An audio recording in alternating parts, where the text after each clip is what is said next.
Okay, so it is time for another mini review talking about all the books that I read this week, and I have 3 books to get through in this video, so I don't have a lot of time to get to it, but I just wanted to make a few quick notes before we jump in. First of all, because I don't have a lot of time to go through each one, because I'm trying to be considerate with how long these videos are, if you would like a more in-depth review of any of the books I'm showing you in this video, or any of the other mini reviews I've done this month, please let me know in the comment section below, and then I will make time to create a video that's all based on a review of that book where I can give it more time.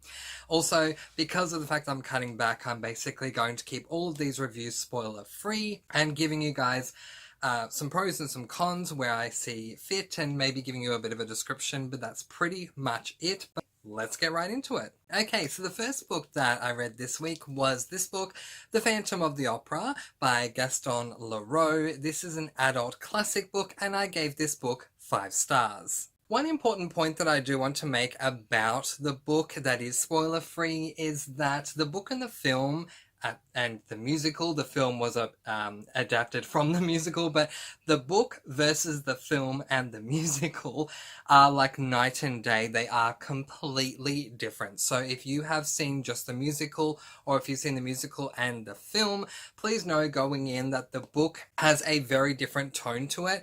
One person once described it to me as the difference between a horror with the book and a romance with the musical and the films. The basic premise of this book is that we are following initially 2 men who purchased an opera house in Paris through an auction, and while they are getting to know the lay of the land, they receive a letter from someone, a mysterious figure, calling himself an OG, the Opera House Ghost. This Opera House Ghost is making some demands, which include keeping one of the box seats, specifically box seat 5, free for every single performance, and they're also demanding to be paid. These 2 men are very quick to be skeptical about this and kind of just shove it off. But then some mysterious things start to occur, and then more and more and more mysterious things start to occur, to the point where everyone can't help but question, is there actually a Phantom of the Opera? Does this phantom actually exist? This was an amazing book for me to read. As to the cons for this book, I don't have any personally. I just thought it was incredibly well done, and I appreciate it from start to end, which is why I gave it 5 stars. But if I were to dig out some potential cons for other readers, it could be that this is a classic book, so it's written in a more olden day style, so that might turn some people off. There's a bit of a slow beginning that occurs, so if you're not someone who likes slow-paced books, maybe it might not be the book for you.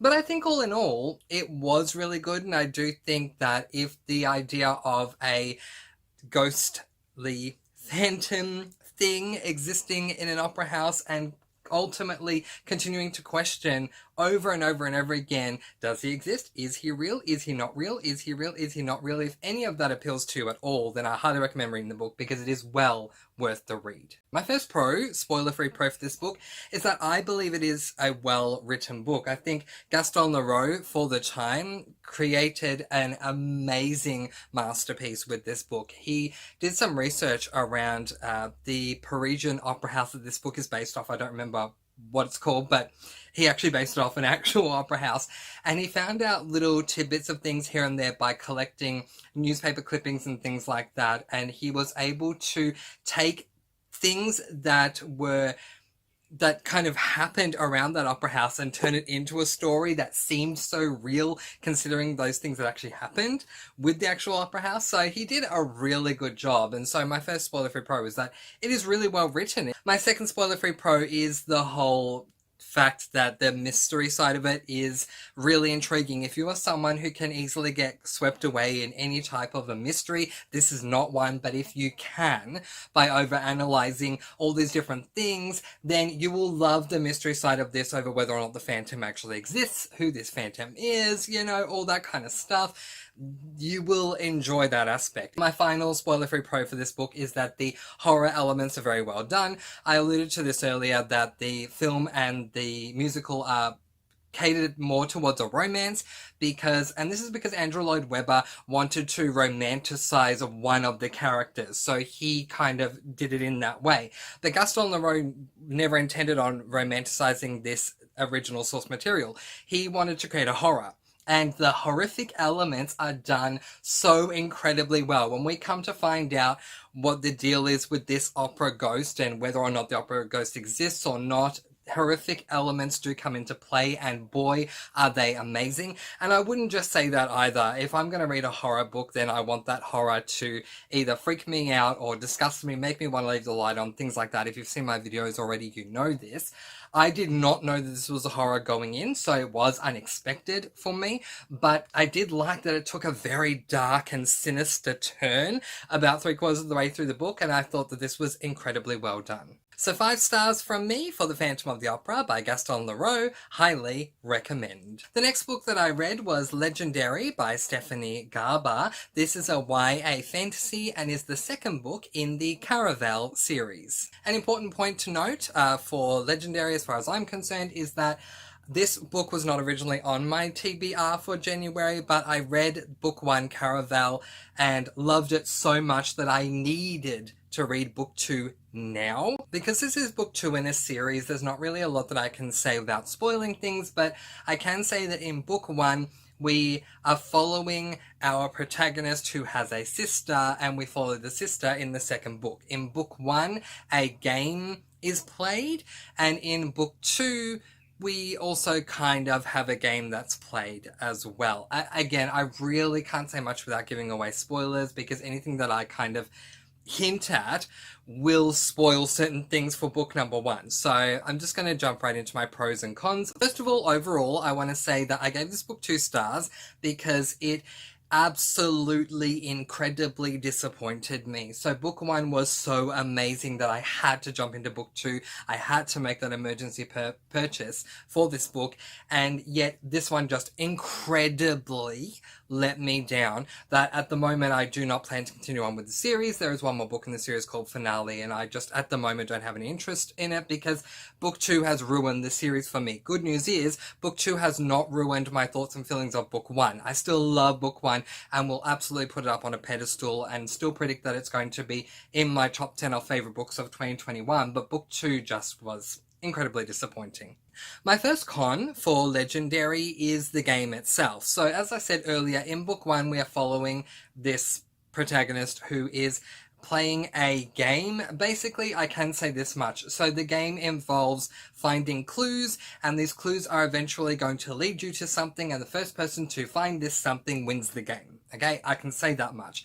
I really enjoyed the game so much in book 1. It kind of made me mad as the Mad Hatter, but in such a good way. I just had so much fun experiencing this game with our protagonist in book 1. But in book 2, while there is a game, I can't deny that there is one, the game is definitely the side plot, and we are more focusing on some other things that our protagonist in this book is going through, and then we have little moments here and there where we kind of check into the game and go, oh yeah, by the way, I need to do this for the game, but meanwhile, and that really disappointed me. My second con for this book is, someone said this in their review and I completely agree with it. Book 1 is much more of a plot-driven book. Book 2 is much more of a character-driven book. And for those of you who know me, you know I do not like character-driven books. And yeah, I completely agree with that, and that's a con for me because I really loved the fact that book 1 was a plot-driven story. Book 2 being character-driven, it was a con for me. And my final con for this book is the fact that the main plot did not interest me at all. Again, it was a character-driven book, but in saying that, if we're going to dissect things, and if I'm going to, in one breath, say that the game was kind of like a side plot, in that same breath, I will say the main plot that we follow, it just didn't interest me at all. And I just found myself thinking, when are we getting back to the game? Why aren't we focusing on the game? This is really annoying me. Where's the game? A couple of very quick pros for this book, and the first pro for this book is that there is a game included. I feel like if there was no game at all in this book, it would have received 1 star. A big part of the reason why it received 2 stars was because at least there was a game, despite the fact that the game was so minimalistic. it existed. And my second pro for this book is that something that was unanswered in book one, a really important detail that was not discovered, is answered in this book. I can't say what it is because it's a major spoiler. And I was satisfied that this was answered. I was not satisfied with the result, with the reveal, but I was satisfied with the fact that it was answered. So we'll leave it at that. And now let's move on to the incredibly polarizing City of Bones by Cassandra Clare. I might take a little more time with this one, so just be ready for that because it is so incredibly polarizing. I purchased this book because of how polarizing it is. There are so many people out there who hate this book, hate the author, hate their writing, hate their storytelling, and there are so many people out there who love this book, love the author, love their writing style, love the story, that I wanted to purchase this book and have my own opinion. Where was I going to sit? Was I going to sit with the haters? Was I going to sit with the lovers? Or was I going to sit in between? I gave this book 5 stars. Yep, I'm standing on the lovers' side. I absolutely loved and lived for this book. So the premise of this book is that we are following a 15-year-old girl whose name is Clary, who has been brought up to believe that she is human. Along the way, something happens that forces the truth out. She is not human, she is a shadow hunter. Shadow hunters are warriors, beings that are warriors that exist to protect the world from evil. How will she go, being thrust into a world that she should have been raised in but had no idea existed? Find out by reading this book. So let's move on to the cons, shall we? Because for me, there are none. Zero. Goose egg. Cassandra Clare, I think you've written an amazing book, and while I absolutely advocate the right for each and every individualistic reader to have their own thoughts and opinions and feelings on a book, and they can object this and say that it is the most horrible piece of trash they've ever read, I highly disagree. So for my cons portion, I want to address some of the things that people have been unanimously saying. All those who give the book 1 star, I've found the majority of them have certain things in common that they've said, so I'm going to say what they've said and say my opinion on that. It's the whole fanfiction saga with her. So a lot of people have been talking about the fact that there are a lot of issues surrounding Cassandra Clare, but not a lot of people are going to tell you what the issue is. They're going to force you to try and look it up. So I'm going to save you all that time. Don't worry, put Google away, I'll tell you what happened. Putting it neutrally, Cassandra Clare used to be a writer of a lot of fanfiction, and as someone who frequented fanfiction.net many times, and I've actually written a number of books for that website as well, I am very well aware of how things work over there and all that kind of stuff. Basically, fanfic.net is a website where fans of certain pre-created works can explore those horizons and expand on the horizons of the original work. This is exactly what Cassandra Clare did. It was with Harry Potter. She wrote a trilogy called the Draco trilogy, which was basically her idea of Harry Potter from Draco Malfoy's perspective. I have not read these books, but this is what I've come to find out that she did. Apparently there was a big issue surrounding this because she had been discovered to have taken pages of other works and basically plagiarizing them in her work. Now, for me, I don't think this should be too much of an issue, and I'm just saying that because this is fanfic.net. This is not like we're actually getting it published, edited and published through an actual publisher and being sold for money that, you know, we have to think about legalities and things like that. This is fanfic.net. It's a fun little website. I don't think it should matter if you plagiarize something in a fun little website where you're not even making money for it. You're just putting up something you've created that is created out of an original product anyway. So to me, I don't think that this should have mattered, but apparently a lot of people did, and so there was a lot of, you know, issues made out of it. Then people defer to that with City of Bones, saying that City of Bones very much reads like Harry Potter, and they compare a lot of the characters to Harry Potter characters. I completely disagree with this. So I'm just going to say character names and not spoil it for you guys, but some people will say that Isabel, a character in this book, is like Hermione Granger. No, they are two completely different characters. Like, seriously, you could not get two more completely different characters than Isabel Lightwood and Hermione Granger. Some people are also saying that the villain in this book reminds them of Lord Voldemort, who is the villain of Harry Potter. And while I do see certain similarities, they are two different characters that stand on their own, in my opinion. And the list goes on with comparisons that they make. I am not a reader that goes into books to make comparisons. I'm not a reader who goes into a book and zooms out and am judging the author while I read. I go into a book to enjoy what the author has written. And so for me, I wasn't actively making any comparisons while reading it, and even coming out on the other end, to me, I don't agree. The third most common complaint about City of Bones and Cassandra Clare as a writer of this book is that it's not original. You know, there are a lot of tropes in this book that have been used before. And my response is this. Honey, how many fantasy books are unoriginal and use the same fantasy tropes? Now, you might come back to me and say, yeah, but Mr. Francy, it's not about the trope itself. It's about the way that the author goes about writing the trope, because they can write in a specific way that makes it original for them. And while I agree to that, again, I didn't go into this book thinking, what is she doing right? What is she doing wrong? I went into the book to enjoy the book, and I enjoyed the book. Are there tropes that come up in this book that are unoriginal? Yes, there are.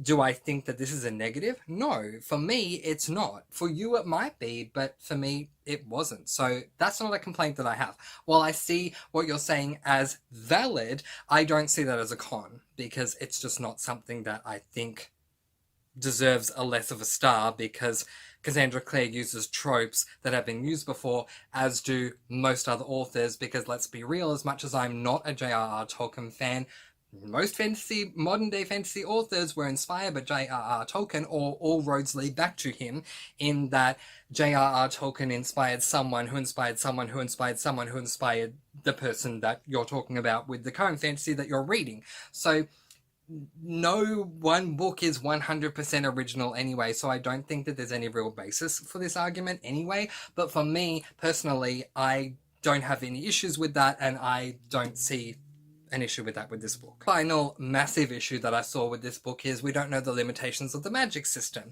And I'm here to provide a very big lesson that I have been providing on my channel for the last year anyway. Here and there I've been making this point that there are so many different types of magic systems, not only in the way that the magic is produced or discovered or whatever, however it comes about, but also there are two different genres when it comes to a magic system and how much you know about that magic system in a book.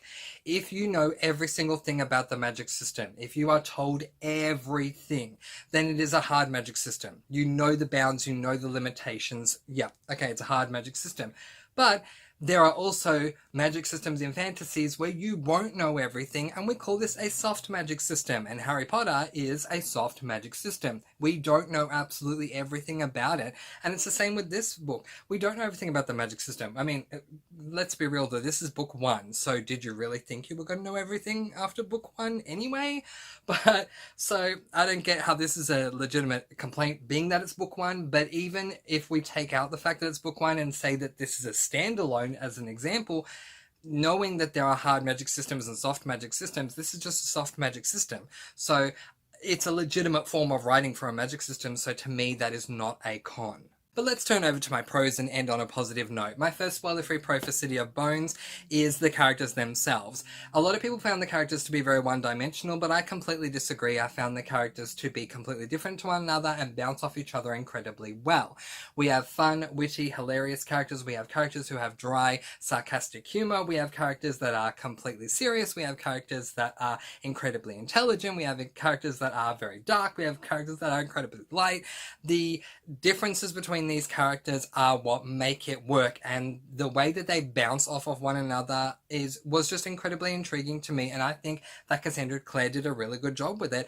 My second spoiler-free pro for this book is that there's not just one driving plot throughout the entire book. Generally speaking, with fantasy, the way I see it, we have a beginning, a middle, and an end. The beginning is where we get to know our characters, a foundation is laid, and we just get used to the world that we are in. Part 2 in the book is where the problem arises and we're trying to work out how we're going to deal with that problem, and then part 3 is we go ahead and we deal with this problem and we get the climax and the result that occurs thanks to said climax.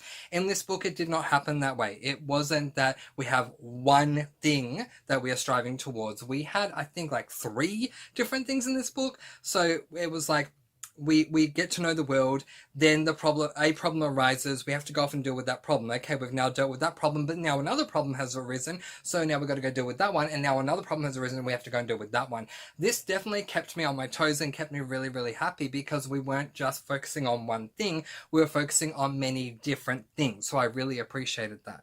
My third spoiler-free pro for this book is the fact that there is no limitation on the magical beings and creatures in this book. Because Shadowhunters are beings that protect everyone from evil, I mean, there's more to the story than that, but to keep it very basic, there are so many different beings that can exist in this world because of the fact that Shadowhunters don't discriminate against who they're going to fight against. So we have fairies, we have vampires, we have warlocks, we have so many different types of beings that occur in this book, and that made it incredibly interesting for me because it made it much less one-dimensional than if you're just focusing on vampires or just focusing on witches or just focusing on demons. But I saved my absolute best and favorite pro for last, and that is the epilogue of this book. I'm not going to explore the epilogue with you too deeply because it will be a spoiler, but I will say this, zooming out and judging the epilogue from a reader's perspective on how well the writer did, I think that Cassandra Clare has written the single best epilogue that I've read in my entire life, and that is a massive statement to make. But the reason that I say this is because epilogues, generally speaking, they kind of cut them off way too quickly. The majority of books that I read don't have epilogues, so the story kind of just cuts you off at the knees very quickly anyway. Regardless of if you're reading a series or a standalone, we just have something that we need to fix, so we try and fix it, then it's done. Regardless of the consequences, the book is over. Or we have that same thing, but okay, now we have the consequences of what we've just dealt with. Now we'll have an epilogue, but we're going to have a couple of pages and now it's over. We don't get that with this book. We actually get the chance to have an aftermath, and Cassandra Clare actually explores what goes on post the climax with every single character, and we really get that moment of contentment by the time the book is finished. We don't have any more questions because we have had enough time to actually explore this aftermath through the epilogue. So I really appreciated that, and that is the biggest pro that I can give for this book. 5 stars to Cassandra Clare. I can't wait to get on to Book 2, City of Ashes. And that is where I am going to leave it, with Phantom of the Opera 5 stars, Legendary 2 stars, and City of Bones an overwhelming 5 stars. Until next time, letting you guys go peace, blessings, and so much love. I post videos every Monday, Wednesday, and Friday, and I'll see you again soon. Mwah. Thank you so much for watching, and happy reading!